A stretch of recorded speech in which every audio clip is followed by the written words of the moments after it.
the solution is we have to bring some merit or some credibility to these arm care programs.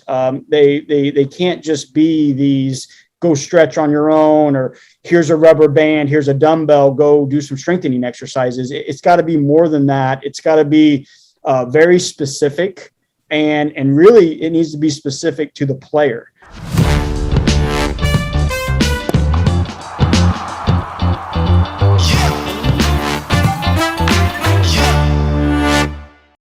Hey, this is More Than Velocity. I'm Bart Pear here with Jordan Oseguera and Ryan Croton. And as you may know, Ryan loves to find the latest research out there. We have a few people at Arm Care and Crossover Symmetry that are really big into getting the latest research on baseball performance, arm care, general shoulder health, everything. And we came across a great little study that was published recently, which was a survey of over 600 youth baseball coaches. And we saw some really good findings that we thought the people who listen to this would love to hear. So we got a hold of the person who produced it. His name is Kyle Matsel. He was kind enough to come on the show with us today, and he's going to talk about it. So I'm going to put Kyle's full bio in the show notes so you can check it out. But just a quick introduction. Kyle, he earned his Doctor of Physical Therapy from the University of Evansville, currently teaches there, and he's actually the director of University Sports Physical Therapy program there, I believe.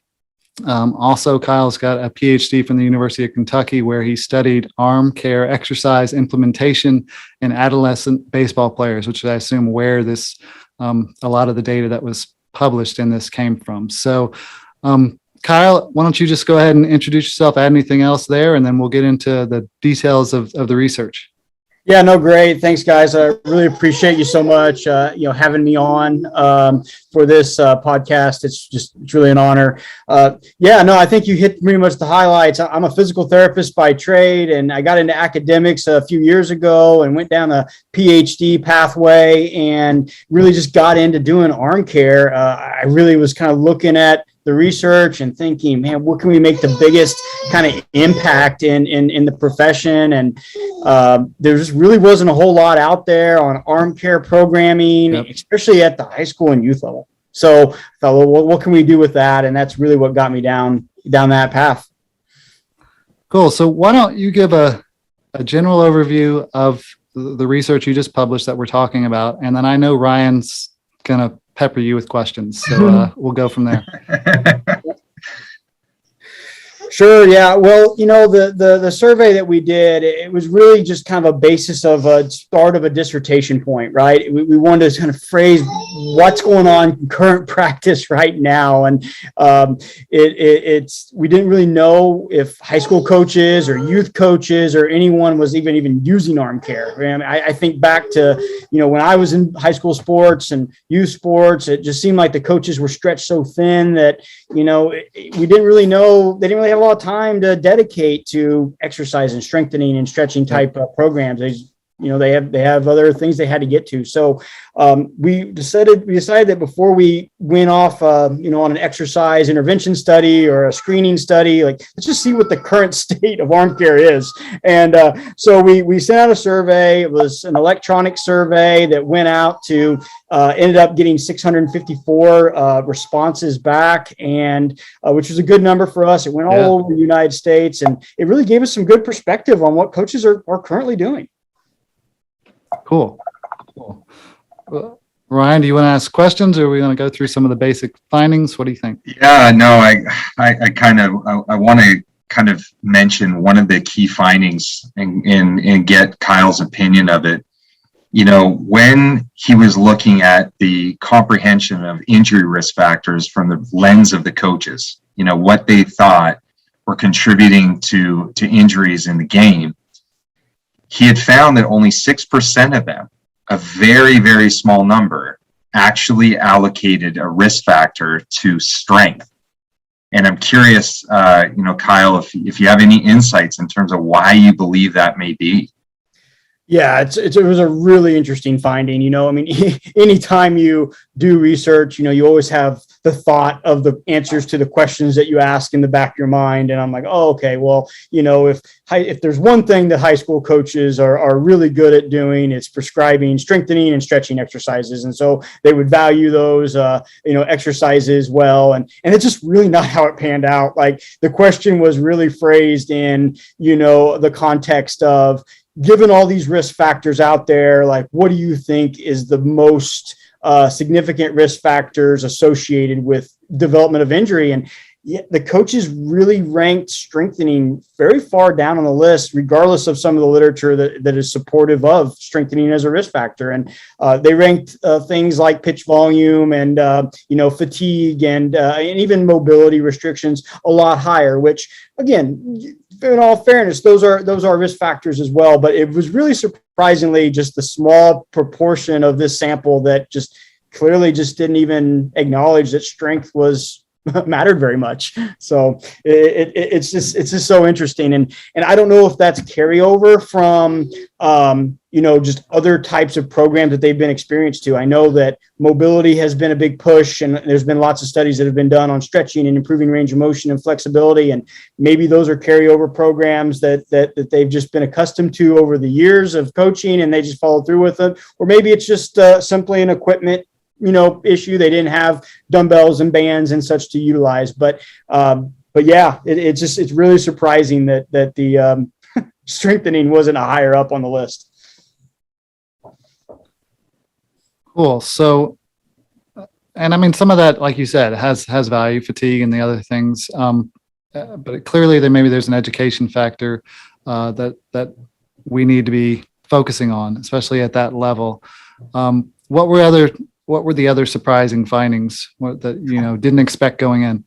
I'd say probably one of the more surprising findings was for the coaches that weren't implementing arm care. I mean, overall, this study was positive towards arm care. I mean, 87% of the coaches that responded said, I'm doing some kind of arm care. Now, maybe it's more of a group standard program. Maybe it's just a little bit of stretching. Maybe it's, a little bit of strengthening, whatever it is they were doing something.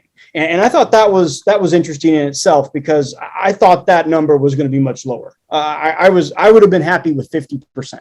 Honestly. And when I saw 87% came back that they're doing arm care, I'm like, okay, well, this is good. That tells me coaches are engaged and they're willing to make time for this. And in fact, it was one of the questions we asked. Coaches are willing to dedicate 15, 20 minutes of practice time up to 3 to 4 times a week to do arm care. So I was really surprised by that. And that really bleeds into the next big surprise was I thought that for coaches that weren't doing arm care, the big reason or the barrier, if you will, was going to be centered around time. Mm-hmm. I don't have the time. I've got these kids from 3 to 5. I've got lots of practice we got to do. We got to get in the cage. We got to throw. We got to do all the drills. I don't have time to do all these arm care exercises. So we're just going to have to cut that out. And that really wasn't the case. I mean, the largest factors, the barriers, was centered around not seeing kind of the benefit, the fruits of their labor, of their programming, and just not having enough staff to assist. And that's really an interesting point, because it makes me start thinking about, okay, these coaches want to do this, right? They're willing to dedicate practice time. They're willing to do something. Maybe they haven't had major positive breakthroughs in seeing injury risk reduction or performance enhancement with their programs they're doing currently yet, but they're willing to learn and develop those programs. So I think it's overall very positive.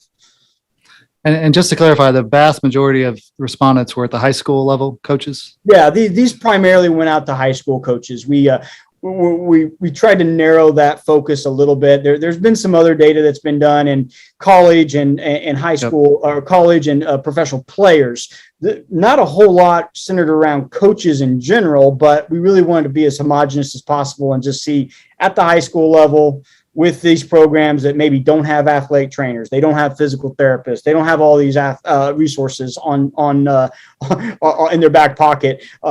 What do they think about arm care? And that was really the population we were targeting. cool. Jordan, I mean, you spent some time at the collegiate level. Did any of this surprise you, or do you have any questions? I mean, it's not that shocking considering when I would recruit guys, I would always want to find out what is your routine, especially if I'm going to be giving that pitcher money from a scholarship standpoint. You know, you're going to have to coach guys, but if you're giving someone money, you're really hoping their routine is there with it. And almost all my high school kids that were transferring in, or not transferring, but were coming in not as transfers, didn't know what they were doing. It was almost just like, well, you know, my arm care routine was I did this. Mm-hmm. And I think that's what you're talking about, right? And a lot of them just don't have that context of what it is. But again, you know, reading the information that we were going over with you, man, over the last couple of weeks, and we've had some fantastic conversations between yourself, Ryan, Bart, and I that have been really, really fascinating. And that's why I'm glad we have you on the podcast, that you give a lot of context to some of the confusion that I had when I was recruiting guys. And then also a lot of the confusion me and Ryan had when we would call these players on draft day. We get this 17-year-old in and we're asking them what their general, you know, what do you normally do for your arm care so we can best accommodate you in a pro ball setting? And it's the same thing. Oh, well, I did this and I did this, you know, so the pro guys are a little further advanced. For those listening, he's just doing basically worthless stretching of his arm right there. That's all he's doing. So, well, you know, and again, I think it's such a valid point because, you know, it kind of plays into the 41% of these coaches that aren't doing arm care say the biggest reason is they're not seeing the fruits of their labor. They see no benefit in the program. So these are coaches that maybe got good education, had good mentorship, are good coaches, and they're passed down maybe an arm care program that has a lot to be worked on, you know, and they're doing just some basic stretches or just telling the players, hey, just go stretch on your own or whatever. And there's not really a whole lot of structure or a whole lot of individualization to it. And then they're surprised when the players get hurt or have soreness or have to set out and miss time. And I think they see that year in and year out, and they think, well, I'm doing an arm care program and it's not working. So let's just cut that 15, 20 minutes out and focus more on the sport specific training. That's what the coaches are good at anyway, and what they would like to get to. So it doesn't, you're right. It seems like it makes a lot of sense. So really the solution in my opinion, the solution is we have to bring some merit or some credibility to these arm care programs. They can't just be these go stretch on your own, or here's a rubber band, here's a dumbbell, go do some strengthening exercises. It's got to be more than that. It's got to be very specific, and really it needs to be specific to the player.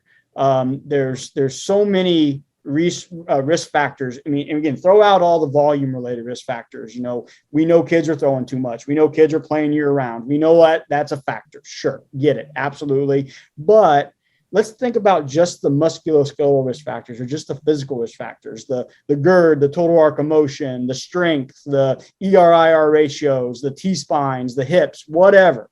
I mean, the things physically that are modifiable with exercise and training.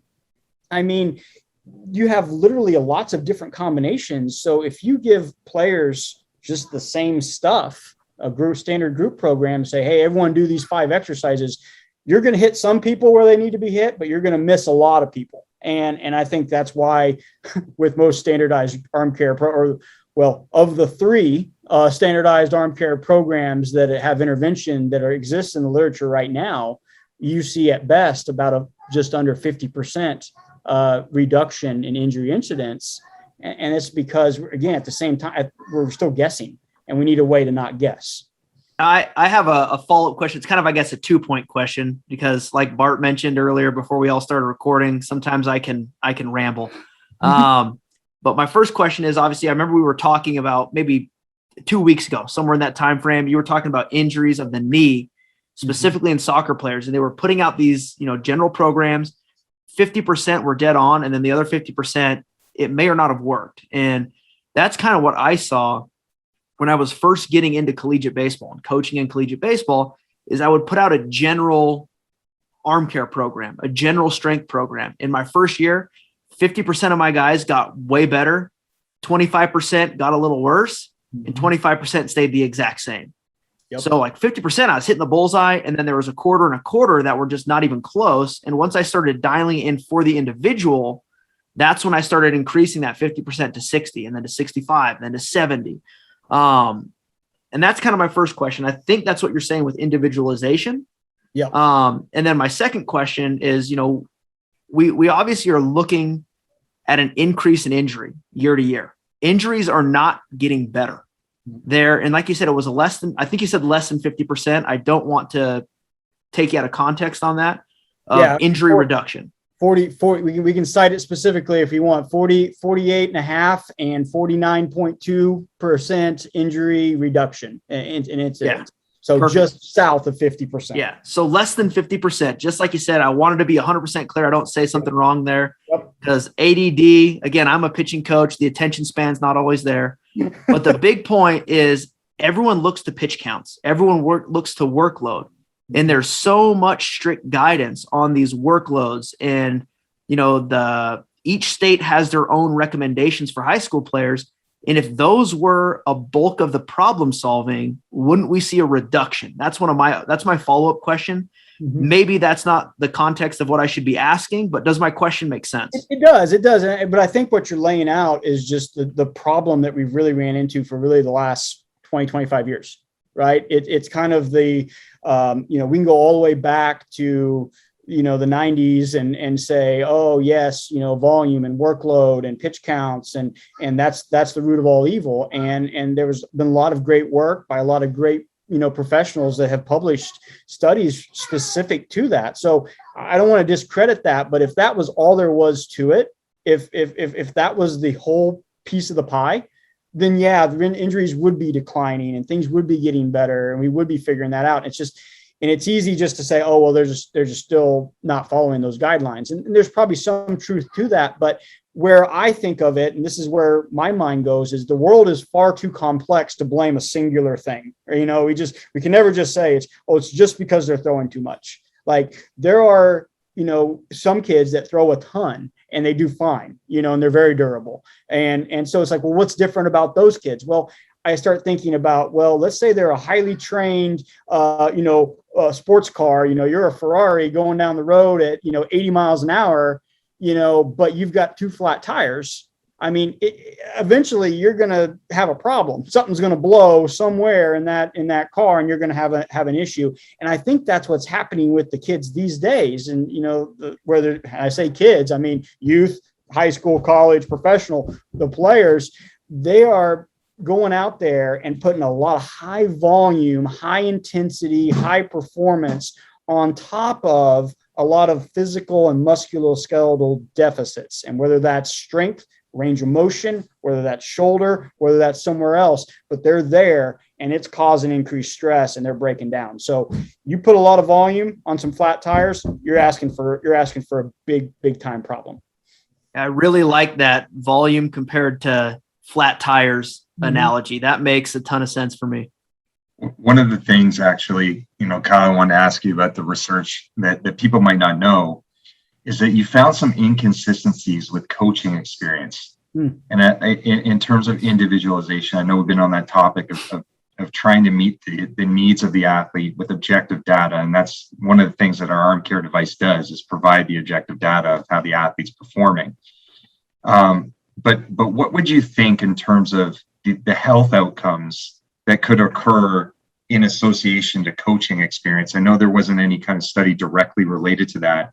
But, kind of looking at your research, would you say that there could be a potential discrepancy between, now we know that this older generation of coaching, and I forget how many years of experience, has this understanding of individuality versus the new coach, and now it kind of brings us up to a level of where we might need to focus more education and resources toward.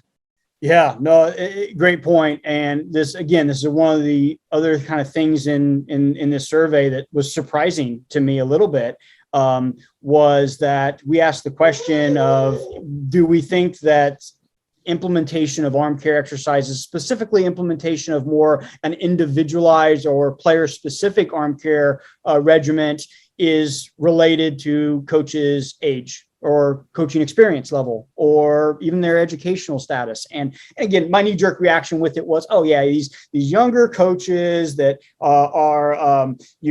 have higher education levels, they're going to be the ones that are really trying to shift this paradigm, if you will. And it couldn't have been more the opposite. It was coaches that were over the age of 40 years old who had been coaching for at least 6 years. So it was over 6 years of coaching experience, were much more likely to individualize their arm care programs versus coaches that were younger and less experienced. So again, that's just so shocking to me. And I start thinking about that. I'm like, that's crazy. Like, I just can't believe that that's true. Why does that make sense?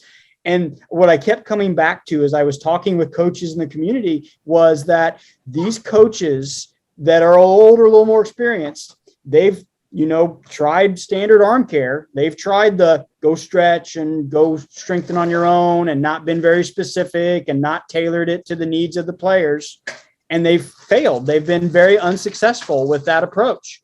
And so they said, well, we live and learn, and we now know that we need to dose these exercises more appropriately, and we need to really target the risk factors that each individual player has, because that could be different from player A to player B. And that's why they're finding more success. To give some personal context on that, when I first got into coaching, and, Bart's heard me say it before, one of the good things about sucking at baseball is you get into coaching at a young age. So you learn all those lessons when you're younger than everybody else. But what I did when I first started coaching in a team atmosphere was I took what I did. It's like, well, this kept me healthy. Right. So this must work for everybody, and you roll out the blanket statement. That's where, you're 50% on with some and you're missing the mark with the others. But as you start figuring out each person is their own individual, that's where you really have to dial in on that specific level for each player. And you start learning as you're going. And, one of my old mentors always uses the term old age and treachery is going to beat youth and exuberance any day of the week. And that's just the experience factor of it. And the more experience you have, the more time in the trenches you have, the more you learn what doesn't work. And do you think, based on my, anecdotal experience from that could play a factor, that these younger coaches, or even a player who's in their 40s and they're just getting into coaching because they're just finishing their playing career, they've always been programming for one player. They've been programming for them.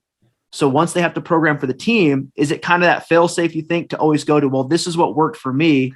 So even taking age out of it, but just looking at coaching age. I know Ryan talks about training age. We're going to say coaching. I'm coining that term. Can we coin that, Bart? How do we patent coaching age? I'll get on. Thanks. So we'll say coaching age is, under that 6-year mark, and they're still learning how to take what they did and apply it on an individual sense to someone who's different. Do you think that could factor into that at all? Or did I just go on my rant again? No, I think it's a valid point. I think that, I think inherently it's human nature to look internally first and say, well, this is what has worked for me. So therefore that has merit and that has validity to it. Therefore, let me see if I can apply that same standard to a group and see if I get similar results. And again, that's all fine and good as a start. Something is better than nothing, right? But I think the problem that player runs into is they forget that they were a player from youth through high school, through college, through maybe even professional. And there was a lot of time in there that they figured out, made adjustments, changed exercises, changed their training load, and adapted the program that they finally landed on that worked best for them. So really, in a sense, they're their own N of one from an individualized approach. They didn't just take a program that was given to them and then just followed it for 20 years. They adapted exercise and training based off their needs that came up throughout their playing career. And that's the whole reason that we were going to individualize in the first place, is to measure the current deficits as they present in the player today, and then change those. And because those might be different a month from now, and we're going to change those. And I think that's inherently what players do. But then when they try to roll it out to everyone, they're frustrated because half of the people, they get some reduction of injury incidents or some improvement, and the other half, that's not what they needed at all. And that lands us back to the research, whether you're looking at a FIFA 11 plus for ACL injury prevention, or even the arm care programs that are out there in existence today, we're always landing around 50%. And I just think we can do better than that. Yeah. And then, Ryan, you might have a little more context on this too, but I think one of the key things he said was it could be different a month from now.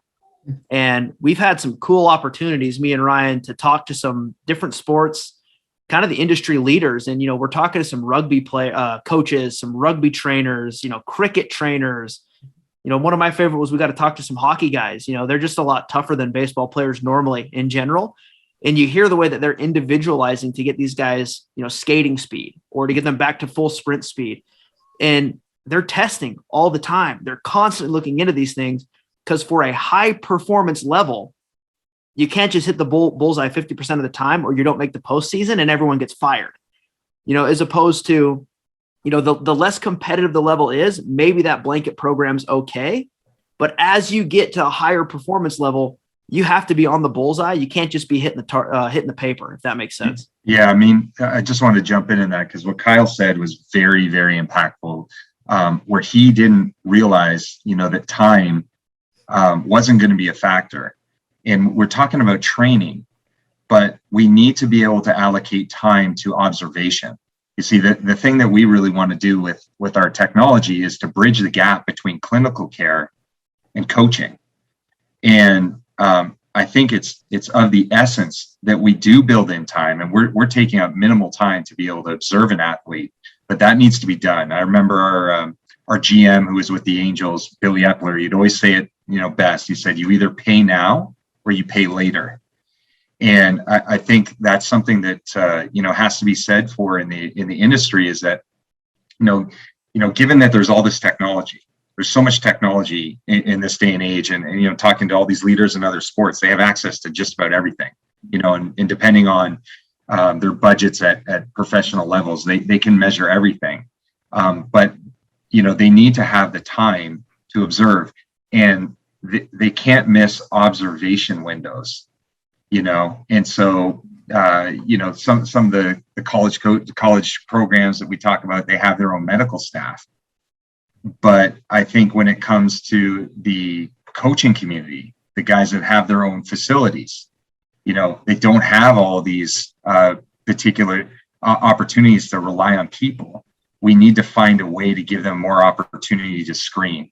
I don't know if your thoughts on that, Kyle, in terms of these differeres between the clinical realm and the coaching world, but I believe we need to find a way to come together. I couldn't agree more. Here's the other interesting kind of tidbit that came from this survey paper was, when asked coaches, who plays the greatest role in injury prevention? Just a simple question. And we gave them some options. We said parents, players, medical staff, which we, defined as MDs, PT, ATC. The coaches said, 57% of those coaches said, hey, it's on us.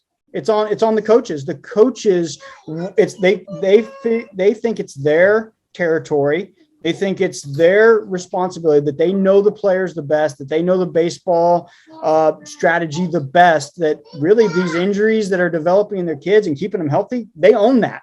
And so I look at that and I say, beautiful. Like, you don't want to pass this off. Like, how easy is that to pass blame, right? You could totally say, oh, well, it's because I don't have a medical staff, or, oh, the parents aren't on their kids about doing this stuff. But they didn't do that. They're like, no, we own this. It's us. So let's empower the coach. And that's where I love about screening and testing and certainly making things, field expedient and accessible to them, to let them build in some of that 15, 20 minutes that they're willing to spend during practice time.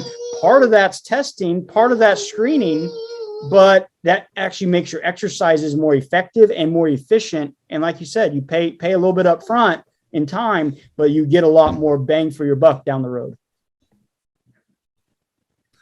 Absolutely. Absolutely. So I can only imagine, if I surveyed, or I got responses from 650 plus coaches, I don't know how many you actually sent out, going through all of those, I'm sure there's a question here or there that you'd wished, oh man, I wish I could have asked that, or I could turn around and hit send and respond to them, reply to them again, what would you ask now after seeing all these responses?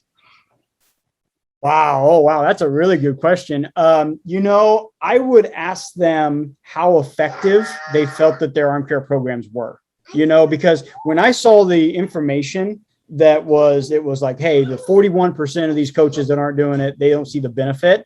I'd love to turn that back around on the majority of the folks, the 87% that said that they were doing arm care. I wish I would have asked the question of, if you are doing arm care, how effective do you think this is? What are you seeing? Or do you still see a high rate of injury loss, or do you feel like your program is very effective? And I would like to quantify it a little bit, because even coaches that are doing standard, pretty solid, current level, what I would call the current state of practice, arm care programming, they still may not be very happy with that. Right. I asked in the survey, I asked the question about screenings particularly. And I said, if you had the opportunity to do some testing or screening that you could do on the field in a time efficient manner, would you be interested in that, in using that to inform your arm care?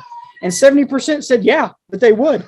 So the need is out there. Coaches want to own this. Coaches want to solve this. They want help. Rehabilitation providers and strength and conditioning coaches can come together and collaborate with these baseball coaches. And if we can get them something to where they can test and assess and individualize their programming that doesn't take up a ton of time, oh my gosh, onto something. That's what I love about the work that you guys are doing and the push that you're making, because this is hitting coaches right where they want to be hit. And I think the benefit, the winner of this is the players. And how beautiful is that scenario? Absolutely. All right, Ryan, I know 2 weeks ago when this email came across my desk saying, hey, you got to check out this study. We got to talk to Kyle and get this stuff. You were really excited. This is your chance. What else do you want to pick Ryan and pick Kyle's brain about? Yeah, no, I just, just kind of, we've nailed some of the really key points, but the one thing I want to say is that Kyle's very unique, in that the study of arm care is minuscule compared to everything. It is unbelievable to me that we focus more on biomechanical research, and I'm a biomechanist. I say it all the time. We're focusing so much on movement science, and we're forgetting about the internal world of training the body. And so when this research article came up and I saw it, I was just amazed. I'm like, nobody has looked at this, and nobody's looked at it from a coaching lens. And to hear all, that they're the gatekeepers. Now it's so different across levels. If maybe you went to college or you went to a pro level, maybe they say, well, all that health stuff is on the medical staff or the strength staff. They're dealing with the body. That's not my area of concern. And so reading Kyle's message, it's just so profound that our coaches, the ones that are on field, feel so tightly wound to the well-being of their players. It's amazing. I have never read something like that. And Kyle's also put out another article that's a review paper. So, not only did he do this analysis, this original research looking at, the coaching attitudes and thought processes towards arm care, but he's also scoured the literature for everybody, to see. And I think what we should be doing is putting links up to those particular papers and abstracts, because if you haven't read them, you should. There's just not enough out there. There's not enough research out there. And he's pointing to the direction that research has to go. We need to do individualization type research to see what are the objective criteria and how do we go about solving those deficiencies for each individual player. Now, the other thing that Kyle's involved in, and he's a humble guy, he's not really talking about it, but MLB Combine is very interested in this guy as far as where they're going. And I see this Combine process that MLB has of giving information back to the athlete, and I see the component that he wants to put in is to really identify any type of movement dysfunction, because now when the athlete comes in there, they're walking out from these experiences, getting an indication of what they need to work on, and there's just so many kids that are walking around there, and we haven't scoured enough literature, and we haven't done enough studies to really know how to improve them. He said it best. There are 3 arm care programs that have really been studied. And the first arm care program that I have ever read about, it's still kind of in existence today, which is crazy. It was in 1982. It's a few years after I was born, they put that together. Now, shoulder injuries, they improved, but you see all these elbow injuries on the rise. So, seeing Kyle's work, it's like, man, like we need to adapt. We need to get better at this, and we need to focus on, strength. This is a real big gap that we don't know. So, just when I got that the articles and I started digging a little bit deeper into Kyle, it was just a blessing, because we were waiting for a messenger outside of us that could really express, the apparent need that we need to do better in the field of arm care. Well, yeah, no, I appreciate that. I mean, that's I think that we share a lot of the same ideals and like-mindedness, we see a big problem and a big hole, that's when you go through a PhD training, they always ask you, like, identify a big gaping, hole in the literature and see if you can fill in that hole. And I mean, this was not so much a hole as it was a crater, I mean, it's just, it was so surprising that, especially in all sports of baseball, like basically almost analytical and data driven, sport there is, that we were operating the injury prevention programs based off really nothing. And that was just so scary to me. And I think this is definitely the start of really putting this to bed a little bit, of really starting to now turn the corner on the epidemic of UCL reconstructions and these players that go down with a shoulder injury and never come back. I mean, 22% of big league pitchers, they don't come back after they have a shoulder surgery. I mean, you tear up your rotator cuff and you're not coming back. And that's sad. It's like, we gotta be better than that. And as a physical therapist, I own that, and we've got to be better across the board. But this can't be a physical therapy solution. This can't be an athletic training solution. This can't be a strength coach solution. It's really got to be a whole team solution. And once everyone's on the same page, reading the objective data that applies to that player standing in front of you and working on those milestones and those landmarks, that's when we'll start actually seeing things get better. Absolutely. Couldn't agree more. We're definitely going to provide some links in the show notes here. I'm not a PhD, but even so, just take some time, go read, go check these things out. If you've got questions, hey, send them to us. If we can't answer them, we'll get them to Kyle, but we'd love to answer them here right on the podcast as well. It's not going to hurt, and you're going to learn a lot about where we are and where we could get to with arm care. So unless someone's got something else, I'm going to wrap it up here. Kyle, thank you so much for your time. Really enjoyed it. I think this was something worth listening to for sure. And take care. Thank you guys. Appreciate it.